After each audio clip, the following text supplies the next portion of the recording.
Eh bien salut à tous et à toutes, j'espère que vous allez bien. Aujourd'hui on se retrouve pour l'essai de la Yamaha MT-09 de 2023.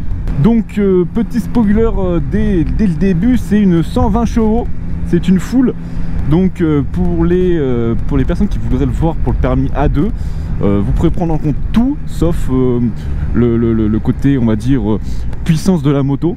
Donc je me suis dit, pour faire une présentation moto, je vais aller me chercher à manger, donc pourquoi pas leur faire le fameux vlog que je devais faire depuis un moment pour cet essai de la MT-09.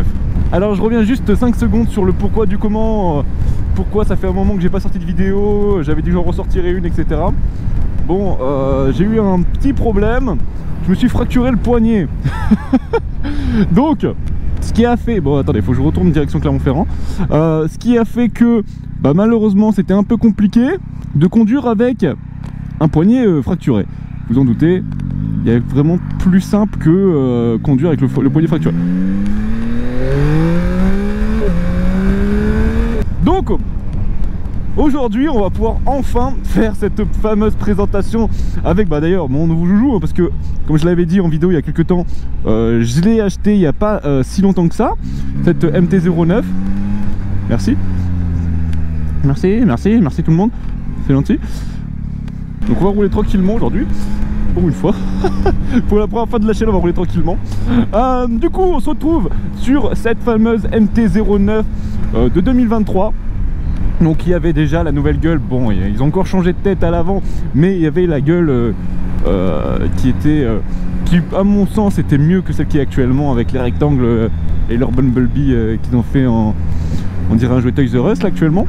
C'est la version grey avec les roues cyan.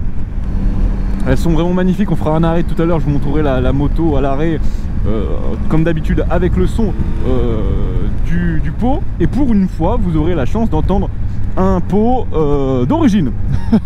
D'origine complet, parce que je sais pas si on l'entend vachement en vidéo, mais en tout cas le son est plutôt agréable à l'écoute. Même en fait même sans avoir une ligne d'échappement complète, full tube, etc. Donc au niveau de ce moteur, donc comme je l'ai dit au début, on est sur un moteur, donc le CP3 de chez Yamaha, donc 900 cm3, 120 chevaux, donc c'est le full, en sachant que cette moto là est bridable. Alors je sais pas si les 120 chevaux sont bridables, je sais plus comment ça marche, si c'est pas un système de 93 chevaux, enfin je sais plus exactement comment ça fonctionne. Je sais qu'il y a une version en tout cas de la MT-09 encore aujourd'hui, même sur les nouvelles versions, qui est littéralement bridable, mais après est-ce que c'est fun? Je sais pas. C'est la bonne question. Moi personnellement j'aurais pas acheté une MT-09 en 3 cylindres pour en brider, je me serais plus fait plaisir avec une MT-07, quelque chose comme ça. Mais en tout cas c'est bon à savoir, vous pouvez le savoir quand même que elle existe en bridé. Je le savais pas au début, puis je l'ai appris il y a pas si longtemps que ça qu'elle existait en bridé. Donc l'avantage du 3 cylindres, c'est qu'il est très nerveux en bas tour, qu'il est très nerveux dans les hauts tours, et en fait il est assez nerveux en général. Alors il y en a qui me diront, les experts, moi j'attends l'avis des experts dans les commentaires du moteur CP3 et encore plus du 3 cylindres, parce que c'est vrai que je suis pas le plus professionnel au niveau moteur, je ne connais pas tous les moteurs et encore heureux. Mais dites-moi dans les commentaires du coup, qu'est-ce qui est pour vous l'avantage de cette MT-09, que ce soit moteur ou non, l'avantage général de cette MT-09 sur la conduite, sur le moteur, etc. Pour moi c'est toujours un bon avis à prendre, parce que c'est vrai que bon, moi j'ai mon propre avis, mais élargir mon champ de vision sur ça me ferait plaisir. Oh ce son, oh ce son. Donc au niveau maniabilité aussi les gars, on va y venir, vous allez voir que c'est une trottinette. Alors moins que la petite sœur, la petite 07, même si c'est pas vraiment comparable au niveau moteur, mais au niveau du châssis, au niveau de tout, je la trouve peut-être plus maniable même, à part que forcément il faut prendre en compte aussi le fait qu'il y a plus de poids, plus de machin, et que effectivement je trouve qu'il y a plus de poids à l'avant, ce qui fait que c'est un peu plus lourd. Et ouais, donc du coup le poids à l'avant est vachement plus important, mais pas pour autant désagréable. Ça m'a surpris à vrai dire, mais bon après quand on sort d'une R7 posée sur un longé, je t'avoue que le régal quoi. Sinon en attendant sur cette belle autoroute longue et belle autoroute. On va pouvoir remarquer un petit peu au niveau... Putain, il y a une jetée avec sa clope, ça a sauté de partout. On va regarder un petit peu au niveau du cockpit, on va dire, de l'avant de la moto, comme d'habitude. On s'attaillera au détail un peu plus tard de la moto, quand on sera à l'arrêt, quand je ferai une présentation stop de cette moto. Donc on peut voir qu'il y a les modes assez simples, hein. Donc il y a l'appel de phare à l'arrière, il y a au niveau de là plein phare, phare normaux, phare de croisement, feu de route, clignotant droite et clignotant gauche, le klaxon, l'avantage sur celle-là, les warnings parce que putain ça manque des fois, les modes, après on a un coupe-circuit sur la droite et la navigation menu, donc vous pouvez même régler votre menu, etc. Vous allez voir, c'est un délire complet. On va tourner à Olna. Voilà. Alors vous pouvez voir là comment c'est agréable. Regardez, à une main. Vraiment, hop les. Eh oui, ah oui d'ailleurs. J'allais oublier l'importance de ce détail. Il y a le shifter up and down sur la MT-09 de série. À part s'ils l'ont changé. En tout cas il me semble qu'ils l'ont pas enlevé parce que c'est vraiment une option ultra importante sur la 09. Et il marche plutôt bien. Vous voyez, je passe la 4ème, il n'y a aucun souci. Avec l'indicateur sur le compteur quand passez vos vitesses pour que ça soit optimal, on va dire, pour pas que vous baisiez votre moteur ou votre embrayage. Trop de balles, va. Regardez-moi la ligne de cette moto. Elle est exceptionnelle, vraiment. Bonjour les radars. Bon là c'est le moment là où on roule à 30 km/h parce qu'il y a un radar. C'est pas le moment le plus fun de la vidéo, je sais. Mais c'est le moment d'aller s'abonner et de lâcher un pouce en l'air. Ça fait toujours plaisir, ça donne vraiment beaucoup de force et ça aide réellement. C'est rien, ça prend 3 secondes. Et n'hésitez pas, je sais qu'il y a un nombre incalculable de personnes qui regardent mais qui aiment bien pourtant et qui lâchent des commentaires et qui ne s'abonnent pas forcément. Mais n'hésitez pas, ça coûte rien. Je sors de temps en temps des vidéos, je vous ferai pas un feed de malade mental sur votre compte YouTube. Donc on reprend ce petit vélo. Matez-moi ça. Oh, ça, cette accélération a l'air incroyable, hein. C'est un joujou de technologie. Bon, au niveau du freinage aussi, vous allez voir, on est sur un freinage plutôt très ok, très ok. Hop là. Vous voyez, l'interfile il est ultra simple à faire. Donc au niveau des pneus, là actuellement on a sur les pneus d'origine, hein, je crois que c'est du Bridgestone Hypersport, on est sur du Bridgestone Hypersport, je crois, quelque chose comme ça. C'est pas mal, mais c'est pas non plus exceptionnel, on va pas se mentir. Ça marche bien. Mais moi personnellement j'aurais mis du Michelin, voilà. Je suis obligé là actuellement de remettre du Bridge le temps de terminer le pneu avant parce que le pneu avant il a duré plus longtemps que le pneu arrière.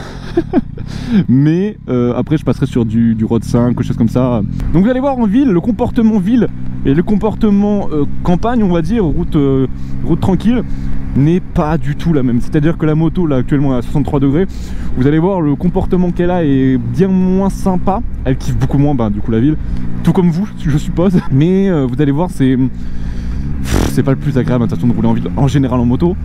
Mais avec la 09 c'est pas non plus incre. Ouais bah. Clermont-Ferrand, les bouchons, ça y est, nous on retrouve les bouchons. Paris à côté, vous êtes des petits gamins. Voilà, là j'espère que vous entendez ce son exceptionnel.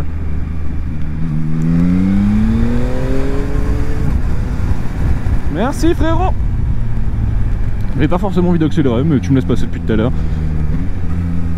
Donc sympathique. Donc là vous voyez déjà, on a pris déjà quasiment 20 degrés sur la moto. Et ouais, le comportement à 30 km/h, c'est pas son régal quoi. Elle se nourrit pas de ville, elle. Vraiment, c'est le plaisir de cette moto, c'est vraiment sur de la campagne. Vous voyez, t'accélères, t'as envie de rouler à 200 quoi, entre guillemets, tu vois, genre. Il n'y a pas d'entre-deux réel sur cette moto. À part si, et on en reviendra par rapport à ça, il y a les modes où effectivement tu peux baisser ton mode et baisser donc tes chevaux d'une certaine manière. Mais l'avantage d'avoir une MT-09 c'est d'avoir 120 chevaux. Si c'est pour passer à 80 chevaux c'est un peu relou quoi. Donc ouais, au niveau freinage, on va essayer de pas glisser parce qu'on aurait l'air con. Voilà, la BSI s'active instant, c'est super. Je sais quoi moi.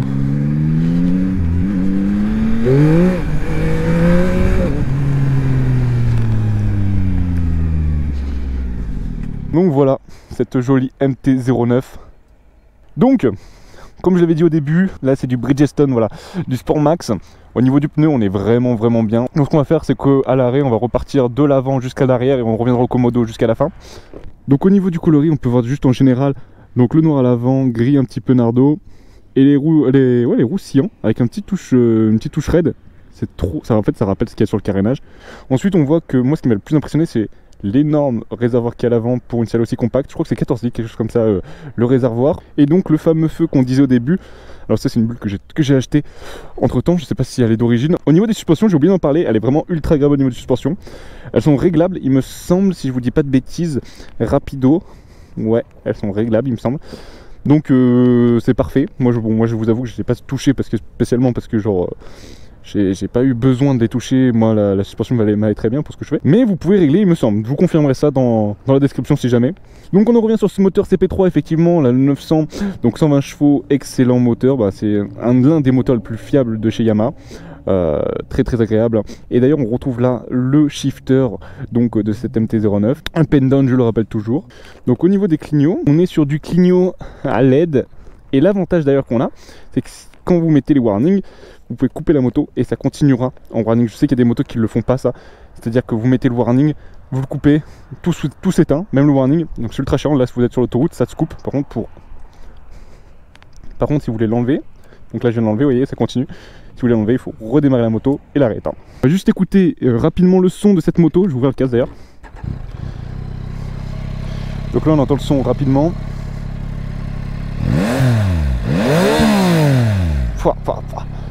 Ah oui, j'ai aussi oublié de parler des modes.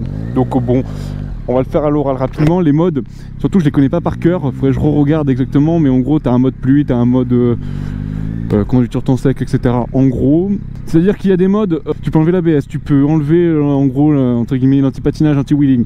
Tu peux tout désactiver, comme tout réactiver, comme réactiver partiellement certains trucs. C'est l'avantage de cette MT-09. Et dans les modes aussi, tu as le mode pluie, etc. C'est-à-dire que tu peux baisser un peu la puissance de ta moto pour éviter de te péter la gueule, d'accélérer trop fort, etc.